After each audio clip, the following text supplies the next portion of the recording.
Iya, kita akan melanjutkan pembacaan firman Tuhan. Kita sudah baca kemarin bagaimana Salomo ketika dia naik menjadi raja, ya doa yang dia minta kepada Tuhan agar Tuhan beri hikmat. Saat Tuhan memberikan dia kesempatan, mintalah apa yang engkau kehendaki. Ya, di saat Salomo bisa memperoleh kesempatan untuk ya meminta segala keinginan dunia, ya ketika dia mendapat kesempatan untuk memilih sesuatu yang ya kelihatannya menyenangkan, tapi Salomo memilih untuk meminta hikmat, kebijaksanaan dari Tuhan agar dia dapat ya menjalani dan menyelesaikan, bahkan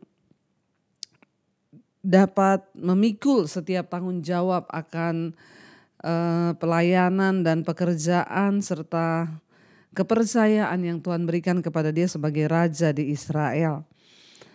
Ya, dan Tuhan berkata, karena engkau tidak meminta panjang umur, engkau tidak meminta kekayaan, maka aku akan memberikan engkau hikmat yang melebihi hikmat siapapun di Israel. Dan karena engkau meminta hal itu, maka Tuhan bilang, aku juga akan memberikan kepadamu kekayaan, kehormatan, dan kemuliaan. Jadi ada bonus saudara saat kita mencari sesuatu yang menyenangkan hati Tuhan. Alkitab berkata jika kita mencari ya kehendak Bapa, maka yang lain itu akan ditambahkan kepadamu. Iya, baik, kita akan lanjutkan pembacaan firman Tuhan. Malam ini kita sudah masuk ke 1 Raja-Raja pasal yang ketiga, sekarang ayat yang ke-16. Hikmat Salomo pada waktu memberi keputusan. Ayat 16, pada waktu itu masuklah 2 orang perempuan sundal menghadap raja. Dikatakan di sana, lalu perempuan yang satu, ya, kata perempuan yang satu, ya tuanku, aku dan perempuan ini diam dalam satu rumah. Dan aku melahirkan anak pada waktu dia ada di rumah itu. Kemudian pada hari ketiga sesudah aku, perempuan ini pun melahirkan anak. Kami sendirian, tidak ada orang luar bersama-sama kami dalam rumah. Hanya kami berdua saja dalam rumah. Pada waktu malam anak perempuan ini mati karena ia menidurinya. Ya, jadi ketindihan badan mamahnya, mati. Pada waktu tengah malam ia bangun lalu mengambil anakku dari sampingku. Sementara hambamu ini tidur, dibaringkannya anakku itu di pangkuannya. Sedang anaknya yang mati itu dibaringkannya di pangkuanku. Ketika aku bangun pada waktu pagi untuk menyusui anakku, tampaklah anakku itu sudah mati. Tetapi ketika aku mengamat-ngamati dia pada waktu pagi itu, tampaklah bukan dia anak yang kulahirkan. Kata perempuan yang lain itu, bukan, anakkulah yang hidup dan anakmulah yang mati. Tetapi perempuan pertama berkata, bukan, anakmulah yang mati dan anakkulah yang hidup. Begitulah mereka bertengkar di depan raja. Saudara, ya, jadi luar biasa ketika Salomo naik menjadi raja, ada 2 orang wanita datang ke menghadap dia, 2 orang perempuan sundal dikatakan di sana, yang artinya mereka itu tidak punya suami, dua-dua tinggal satu rumah dan berebut anak. Katanya mereka sama-sama melahirkan. Dan yang satu ketika dia tidur anaknya ketindisan lalu mati dan akhirnya ditukarlah ceritanya bayinya. Tapi dua-dua itu tidak ada yang mau mengaku perkara yang benar. Jadi bayangkan ya, ketika Salomo baru naik menjadi raja, dia harus menyelesaikan perselisihan ya yang memiliki hikmat untuk putusan ya 2 orang perempuan ini. Dan ya memang hanya hikmat dan kebijaksanaan dari Tuhan diperlukan, karena bagaimana ingin membuktikan ya yang mana anaknya yang bukan anaknya, saudara. Ya, Salomo tahu benar bahwa ketika dia akan duduk jadi raja, maka dia harus menyelesaikan semua permasalahan bangsa Israel. Ya, setiap yang datang, mereka yang meminta jalan keluar, ya, meminta ini dan itu, maka dia butuh hikmat Tuhan. Dalam hidup kita pun, ya, setiap hari kita ini diperhadapkan dengan masalah.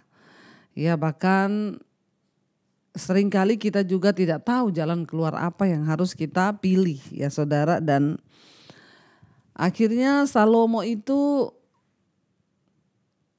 sempat bingung, ya, ketika melihat orang dua ini datang. Ya, saya pun juga mungkin bingung untuk memilih mana yang benar di antara dua perempuan ini.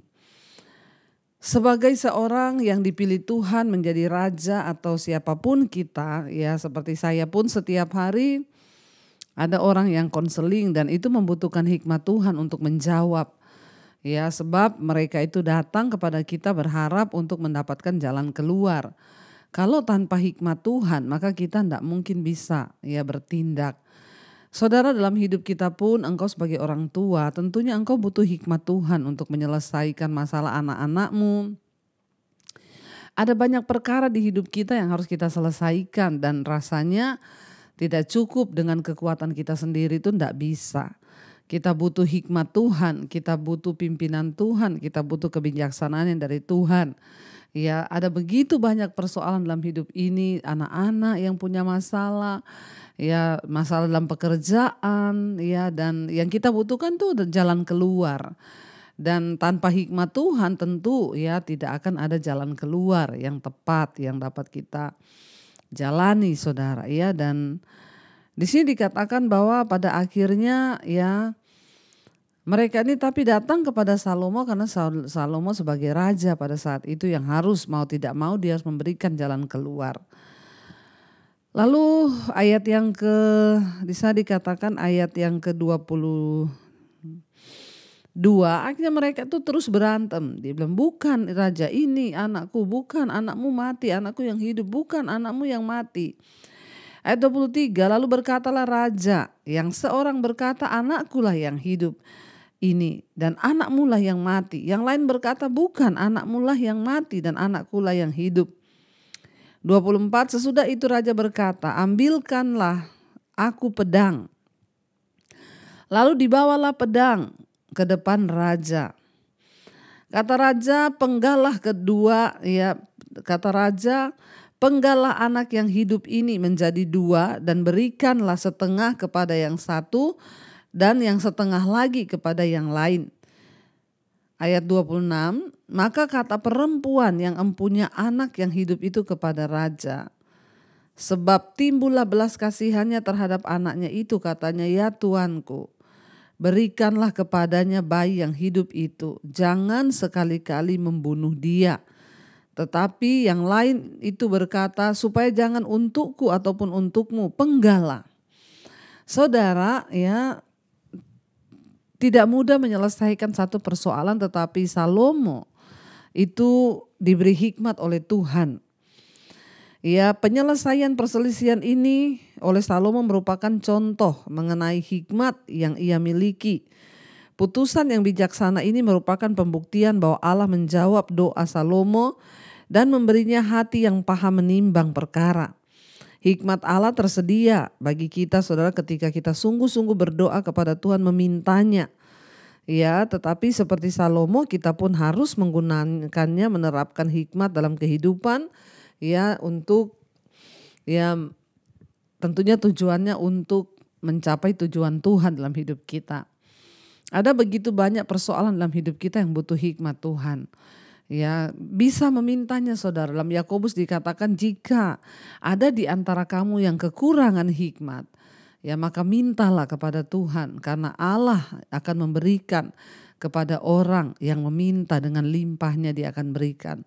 Hikmat Tuhan itu sangat penting untuk kita menjalani hidup ini. Ya, Salomo hanya mengumpan, ya, dia berkata, bawa pedang ke sini, lalu kita akan penggal bayi ini menjadi dua supaya adil. Satu dikasih separuh sana, separuh di sini. Bayangkan seorang bayi itu dipenggal. Lalu tiba-tiba seorang wanita itu berkata, jangan tuanku raja. Ya, jangan engkau penggal bayi itu, jangan engkau bunuh bayi itu. Berikan saja kepada dia, saya mengalah ya.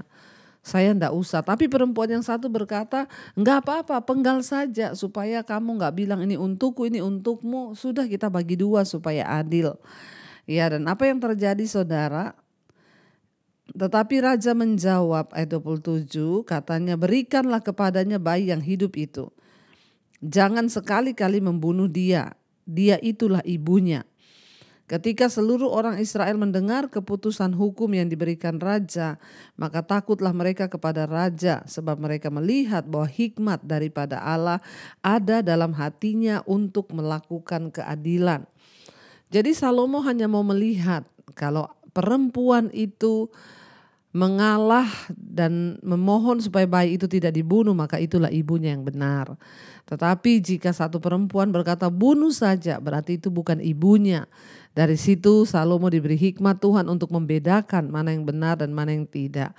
Ketika akhirnya Salomo berkata berikan anak itu kepada ya ibu yang melarang untuk dibunuh. Ibu yang berkata berikan saja kepada dia.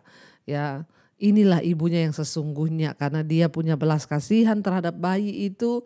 Dia tidak rela bayi itu dibunuh, dia lebih rela biar dia kehilangan hak untuk mengasuh bayi itu, tapi jangan sampai bayi itu dibunuh.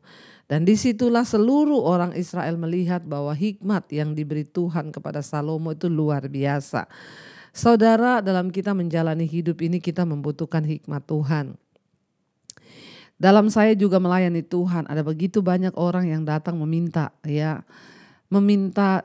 solusi atau jalan keluar bagi persoalan mereka.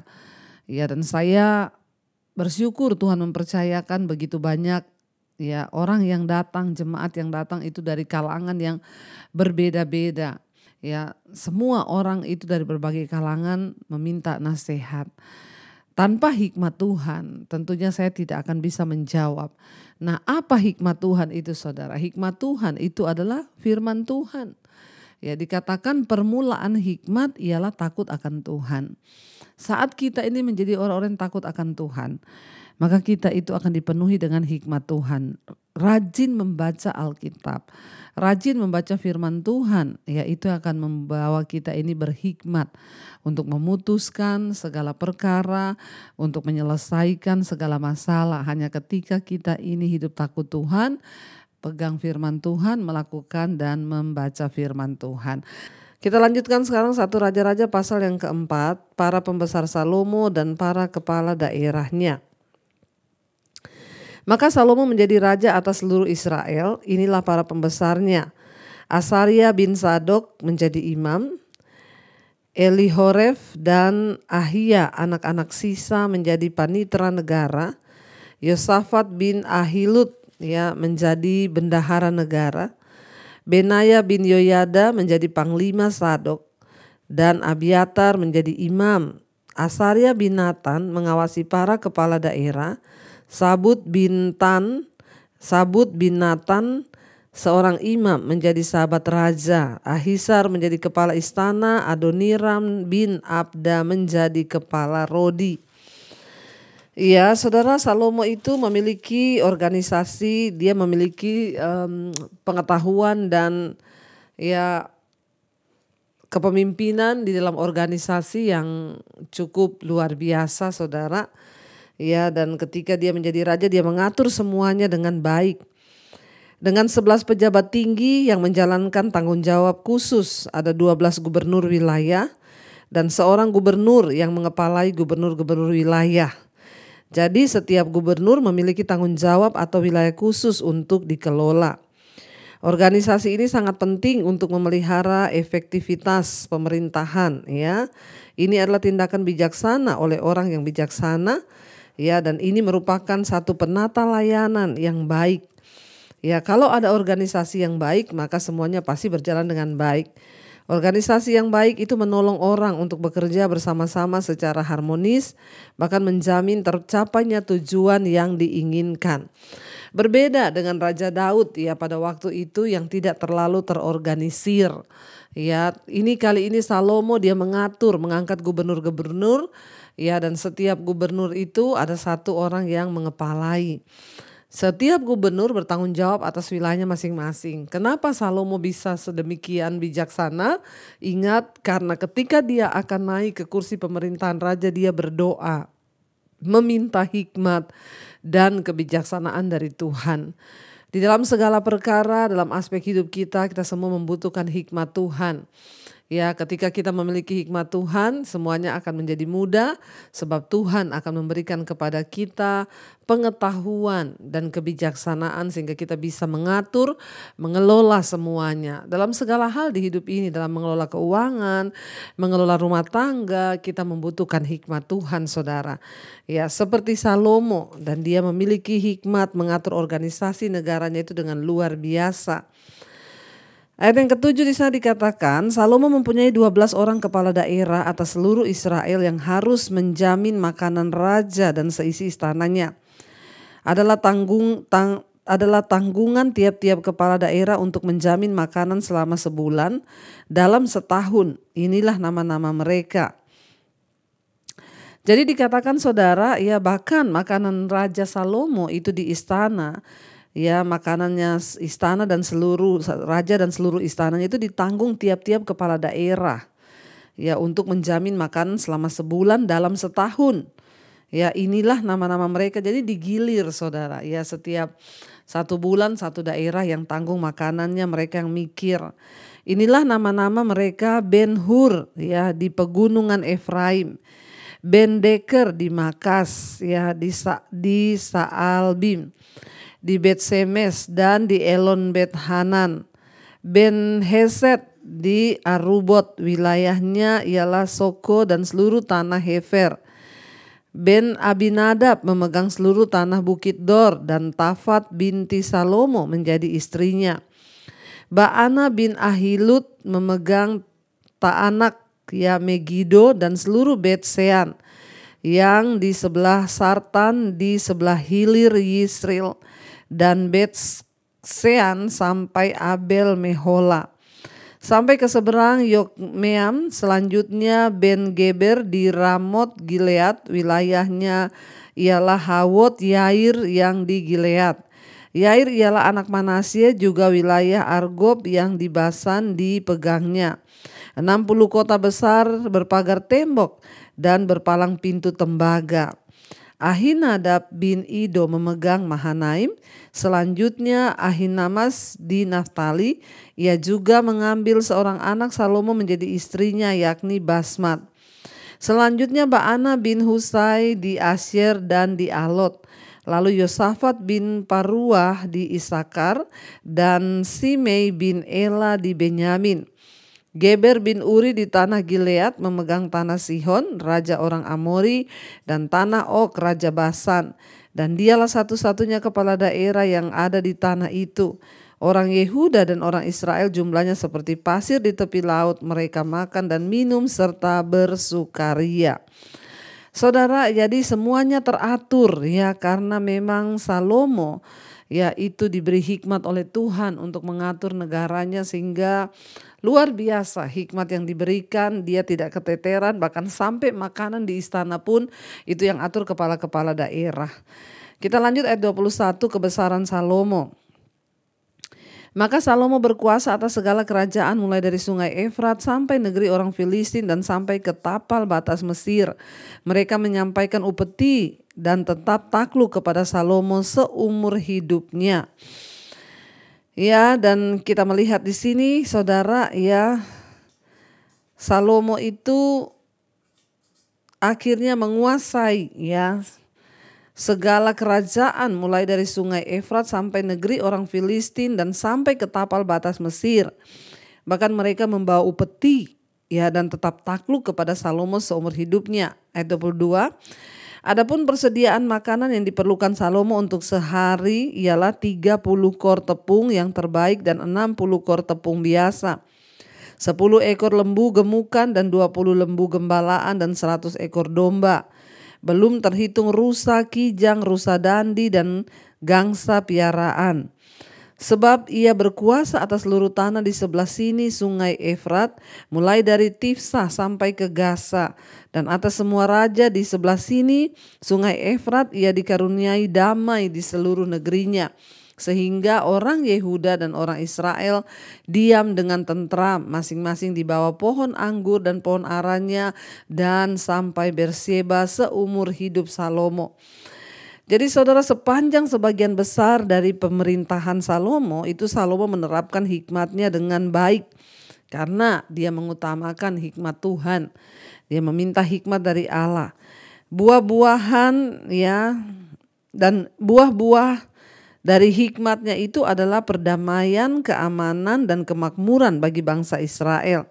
Ya, bahkan di zaman itu orang-orang hidup dengan damai, tentram, makmur, berlimpah anggur, ya buah-buahan, hasil kebun, hasil ternak, semuanya ya diberkati Tuhan dengan limpah, sehingga dikatakan ya sehingga orang Yehuda dan orang Israel itu diam dengan tentram, masing-masing di bawah pohon anggur dan di bawah pohon ara.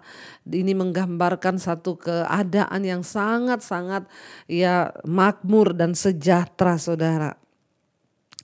Dan dikatakan di sana, saudara, ya lagi pula Salomo ayat 26 mempunyai kuda 40.000 kandang untuk kereta-keretanya dan 12.000 orang berkuda. Dan para kepala daerah itu menjamin makanan Raja Salomo serta semua orang yang ikut makan di meja Raja Salomo. Mereka membawanya masing-masing dalam bulan gilirannya dengan tidak mengurangi sesuatu apapun.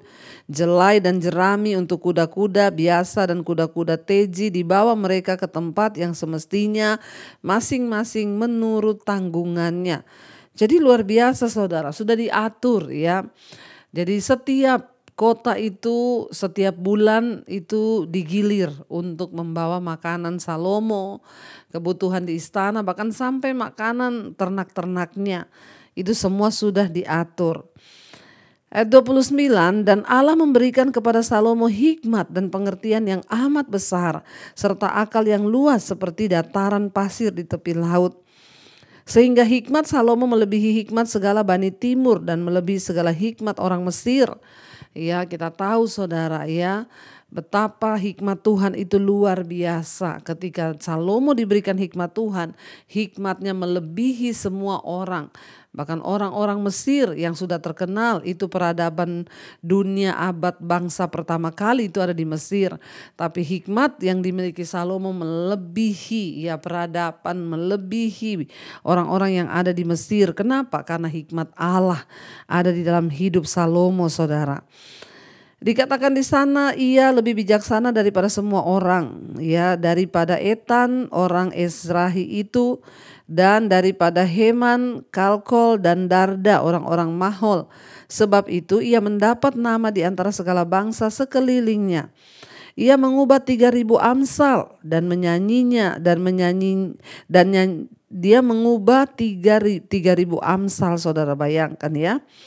Dan nyanyiannya ada 1.005. Ia bersajak tentang pohon pepohonan dari pohon aras yang di Gunung Libanon sampai ke pohon hisop yang tumbuh pada dinding batu. Ia berbicara juga tentang hewan dan tentang burung-burung dan tentang binatang melata dan tentang ikan-ikan. Maka datanglah orang dari segala bangsa mendengarkan hikmat Salomo, dan ia menerima upeti dari semua raja-raja di bumi yang telah mendengar tentang hikmatnya itu. Saudara bayangkan, Salomo sangat diurapi Tuhan dengan hikmat Tuhan. Sehingga dikatakan dia menulis banyak amsal. Kalau saudara baca kitab Amsal itu hampir semua itu Salomo. Salomo adalah penulisnya ya. Dan Salomo itu kalau kita membaca kitab Amsal itu wow, banyak sekali hikmat Tuhan yang ditulis oleh Salomo dan dia sangat luar biasa. Makanya dikatakan semua raja-raja di bumi, di bangsa-bangsa datang kepada Salomo untuk apa? Untuk mendengarkan hikmatnya, untuk meminta nasihat kepada dia. Bukan cuma itu, mereka datang dari jauh, raja-raja ini membawa upeti upeti setelah mereka mendapatkan nasihat dari Salomo, maka mereka memberi berkat kepada dia. Ya, dia memberikan upeti kepada Salomo, makanya dia bertambah kaya dan semakin kaya. Kita melihat saudara, kalau orang itu disertai Tuhan dengan hikmat Tuhan, maka hidupnya menjadi berkat. Bahkan berkat itu mengalir ke dalam kehidupannya. Kita semua membutuhkan hikmat Tuhan agar orang-orang bisa datang kepada kita meminta nasihat. Waktu hikmat Tuhan itu ada dalam hidup kita, maka Tuhan akan kirim orang-orang datang kepada kita untuk mendengarkan hikmat kita, untuk mendengarkan pengajaran, untuk mendengarkan nasihat-nasihat yang timbul dari hikmat Allah itu. Karena itu saudara, berdoalah, mintalah hikmat dari Tuhan, supaya hidup kita juga boleh menjadi berkat. Seperti Raja Salomo, dia disenangi semua raja-raja, bahkan kekuasaannya, kemuliaannya semakin bertambah-tambah. Kenapa? Karena dia memiliki hikmat yang dari Tuhan. Biarlah kita semua memiliki hikmat yang dari Tuhan dan kita menjalankan hidup, menjalankan segala yang kita lakukan di dunia ini. Karena itu mari kita mau tundukkan kepala, kita mau renungkan firman ini, kita mau berdoa di hadapan Tuhan. Terima kasih Bapa, kami bersyukur Engkau yang sudah mengajarkan kepada kami firman Tuhan. Lewat kehidupan Salomo kami boleh belajar bagaimana Tuhan mengurapi dia dengan hikmat Allah. Sehingga orang datang berbondong-bondong mencari dia, mendengarkan nasihat, mendengarkan hikmat Allah yang keluar dari mulut bibirnya. Biarlah ada hikmat Tuhan dalam mulut kami, firman Tuhan ada dalam mulut kami. Ajarkan kepada kami Tuhan untuk selalu memperkatakan hikmat Tuhan, agar hidup kami boleh menjadi berkat. Bukan kata-kata yang kosong yang keluar dari mulut kami, bukan juga fitnahan, bukan penghakiman, bukan gosip, bukan hal-hal yang buruk yang keluar dari mulut kami. Sebaliknya, biar yang keluar dari mulut kami adalah kata-kata hikmat Allah, agar perkataan kami menjadi berkat dan memberkati hidup kami juga. Terima kasih Bapak, berkati setiap anak-anak-Mu yang setia di Mesbah Doa. Tuhan tambahkan hikmat dalam hidup mereka. Dalam mereka bekerja, Tuhan Engkau juga tolong. Setiap keputusan-keputusan yang diambil, biarlah semua berdasarkan atas hikmat Tuhan saja. Tuhan yang terlilit dalam masalah keuangan, hutang piutang, Tuhan turut bekerja mendatangkan kebaikan. Beri hikmat-Mu untuk kami juga boleh menyelesaikan setiap persoalan di hidup kami. Yang ingin menjual aset, Tuhan turut campur tangan. Berkati setiap mereka yang terikat dengan dosa-dosa, Tuhan lepaskan Bapa, agar kami semua boleh hidup dalam kekudusan-Mu. Tuhan berkati yang hari-hari ini adalah ada dalam masalah-masalah pemulihan keluarga. Suami istri dipulihkan, orang tua anak-anak dipulihkan, bahkan keluarga besar kami dipulihkan Tuhan. Kau memberkati Bapa setiap anak-anak-Mu yang selalu rindu untuk mencari wajah-Mu. Tuhan, Engkau turut bekerja mendatangkan kebaikan. Yang sakit Engkau sembuhkan. Mari saudara angkat tanganmu, letakkan di bagian yang sakit dan perkatakan di dalam nama Tuhan Yesus, kami percaya ada kesembuhan. Terjadilah Tuhan kuasa-Mu di dalam nama Yesus. Bagi setiap kami yang berharap kepada Tuhan, dalam nama Yesus ampuni dosa pelanggaran kami, sucikan dan kuduskan hidup kami. Bapa, Engkau juga memberkati Tuhan setiap mereka yang rindu mencari pekerjaan, yang hari-hari ini tidak punya pekerjaan. Tuhan tolong bukakan jalan. Berkati Tuhan bangsa dan negara kami Indonesia. Kami mengangkat tangan bagi bangsa ini dari Sabang sampai Merauke. Biar terjadi hujan pertobatan tercurah atas bangsa ini. Orang-orang bertobat meninggalkan dosa, kembali kepada kebenaran. Berkati bangsa ini Bapak Presiden Jokowi, wakilnya, seluruh jajaran kabinet yang ada, TNI Polri. Tuhan memberkati. Anugerah rahmat-Mu melimpah atas setiap anak-anak-Mu, pemerintah di atas bangsa kami. Kami percaya Engkau yang pegang kendali di atas bangsa ini Tuhan. Kami berdoa menyerahkan juga bangsa-bangsa ke dalam tangan Tuhan. Asia, Afrika, Amerika, Eropa, Australia, Tuhan campur tangan. Biarlah Bapa hujan pertobatan tercurah atas bangsa-bangsa, supaya sebelum kedatangan Tuhan kali yang kedua, kami semua sudah dipersiapkan menjadi mempelai-mempelai Kristus. Terima kasih Bapa, mari buka hati dan tanganmu saudara. Terimalah berkat, rahmat, anugerah dari Allah Bapa, cinta kasih dari Tuhan Yesus Kristus, penyertaan Allah Roh Kudus turun atas hidup kita mulai hari ini bahkan sampai kali yang kedua. Tuhan Yesus datang menjemput kita, nama kita tercatat di dalam kitab kehidupan. Dalam nama Tuhan Yesus yang percaya diberkati, kita akan bersama Amin, amin, amin. Tuhan Yesus memberkati. Shalom dan Immanuel, saudara.